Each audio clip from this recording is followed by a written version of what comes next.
When we go to the Guru to learn and listen to the Dharma, over 1 year, 2 years, you'll see yourself transform. If you go to your Guru for money, for power, for prestige, for fun, for games, for frivolity, then after 1 year, you get nowhere.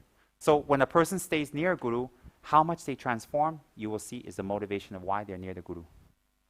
If a person stays near the Guru 1 year, 6 months, and you see them transform, they become no lazy, they become alert, they transform, they change, then their motivation to be near their Guru is Dharma.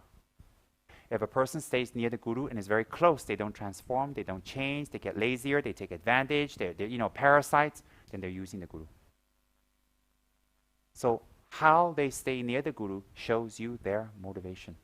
So some people stay near the Guru and they become smarter and smarter, their minds transform, they become better and better and better, and they become more patient with their sisters and brothers, they become more patient with their husbands and wives, they become more patient with their children, they become more patient with society. So because they've been hanging around their Guru, and they become more patient and more kinder and more easier going, it means their motivation to be near their Guru is Dharma. If they hang around their Guru and they get house, they get car, they get material things, they get things easier, they get food and everything, they get a job, it means their reason to be near the Guru is material. So when we hang around the Guru and what we want is different. So what we want from the Guru, that's what we will get. But if it is something that's not Dharma, at the end of this life, our connection is finished.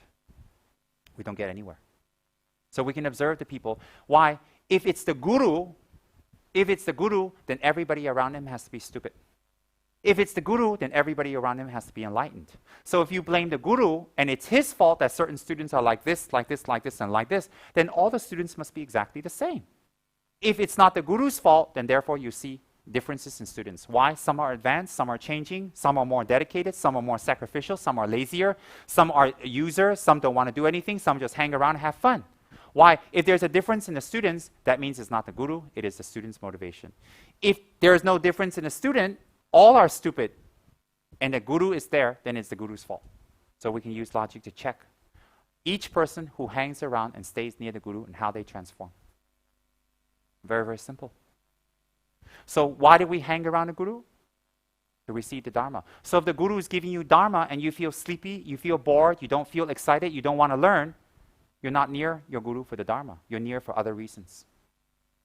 Other reasons. If you're excited to get the Dharma and you're alert and you're very enthusiastic, it means you're using the Guru for the right thing. The only reason we'll be near our Guru is by body, speech, and mind, by example, direct and indirect, we receive the Dharma. And for those who stay away from the Guru and avoid the Guru, we must check our personal practices.